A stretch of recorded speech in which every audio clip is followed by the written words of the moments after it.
What does that even mean, Bowers Game Corner? Ahoy there, YouTube! I'm back again today for another game review, and today I'm very excited to check out Avignon, a Clash of Popes from Shy Games. This is for 2 players, taking about, 5 to 10 minutes to play, and it's for probably ages about 7, 8 plus. And in Avignon Clash of Popes, Popes are dueling out. You're going to be grabbing baseball bats. You're going to be constructing weapons in order to have your Pope fight a Pope from a different country with the hopes of being the Grand Master Pope.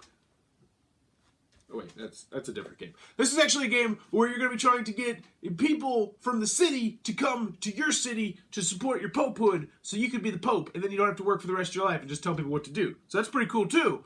But John DeBoz, you gotta make that other game too, where they're beating each other up. This is a micro game from Shy Games. It fits in your pocket, which is really, really cool. But is the game really, really cool? Let's open it up, and I'll tell you what I think about it. Alrighty then, we're gonna take a look at what you're getting inside of Avignon, a Clash of Popes. So first and foremost, this is the packaging you're gonna get. It is a micro game that is going to come with, I believe, 18 cards grand total. And in this game, what you're trying to do is you are trying to get 3 cards over to your area over here before your opponent is able to get 3 cards into their area over there. There also are some alternate victory conditions that deal with the Noble card, which is right here, where if you ever have the Noble and your opponent has the Knight, then you win, or your opponent wins, that's what this symbol means, if you have the Noble and the Peasant. So there are different ways to try and win the game.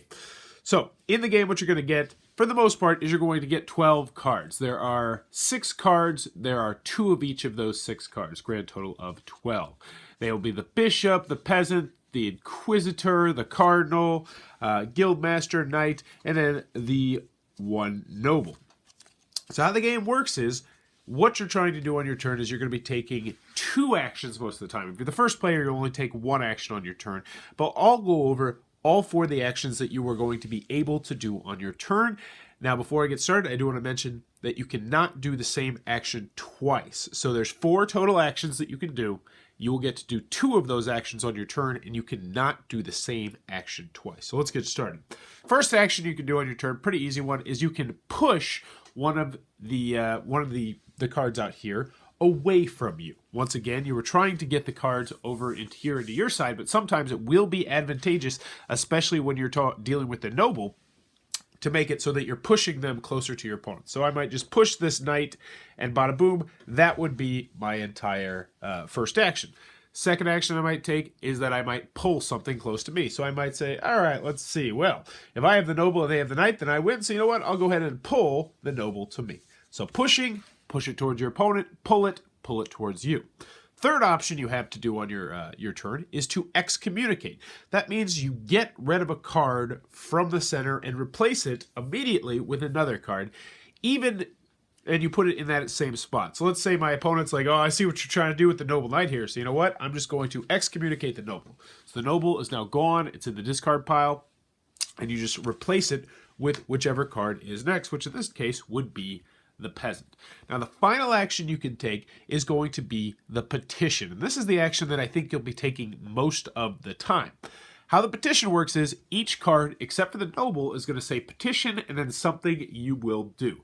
So, for instance, if you decide to petition the Knight, then 2 other one of these cards is going to get pushed away from you, but the Knight's going to get pulled towards you 2 spaces. Let's take a look. Petition, the Peasant. That means that your opponent is going to push any one of the 5 cards out here away from you. So what you're trying to do, once again, is you're trying to eventually, let's just say, pull this, and then push this, and then, I don't know. Eventually, what's going to happen is you are going to get a card in front of you. It's going to get past Avignon or past Rome, and it will get in front of you. What happens then is you immediately replace that card with a new card to the center of the table, and you will rinse, wash, and repeat until someone has either 3 cards in front of them or the special victory conditions for the Noble have been met. So last but not least, I'm just going to go over the different cards in the game. You'll get a feel for how they work. So first we have the Bishop. The Bishop is a really nice one of my favorites actually. You get to pull the Bishop towards you, and then your opponent also has to push something towards them. So we'll go over the cards real quick, and they do include a handy-dandy little reference cards, but honestly, you're going to have these cards right in front of you in the middle, so it's not that big of a deal. It will go over all the different ability of the 6 different types of cards in the game. Anywho, that in a nutshell is what you're going to get inside Avignon, A Clash of Popes. Alrighty then, Avignon, A Clash of Popes from Button Shy Games. What are my final thoughts? Let's go over the pros, let's go over the cons. First, on the con side, game's not going to be for everybody for a couple different reasons. Can't catch. First, 2 players, turn off to a lot of people. Micro game, turn off to a lot of people.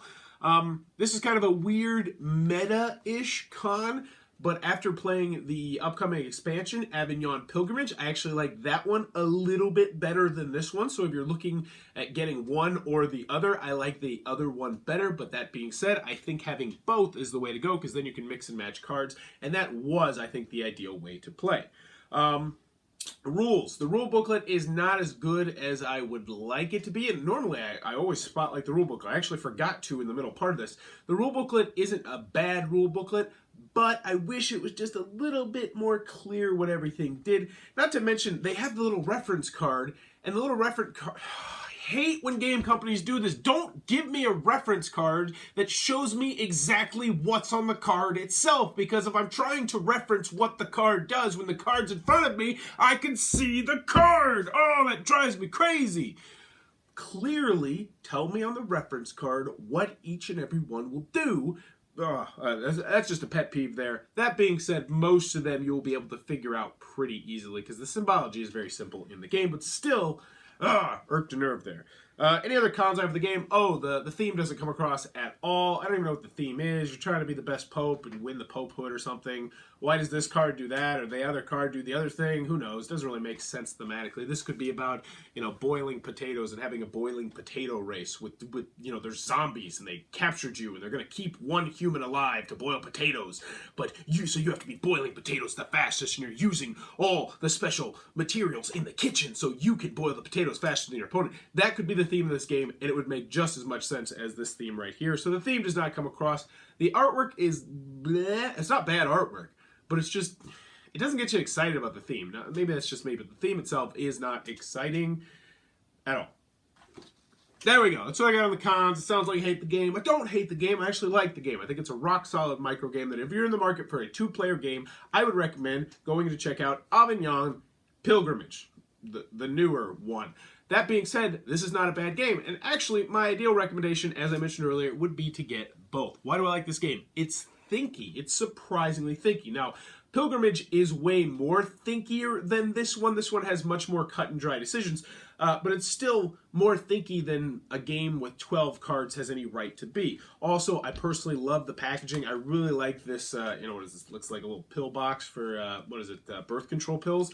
It looks exactly like that. It's like, oh, wow, they took a birth control thing and made a game. That's actually really cool. Everything fits in here. Easy to stash away inside of a book bag or, other things.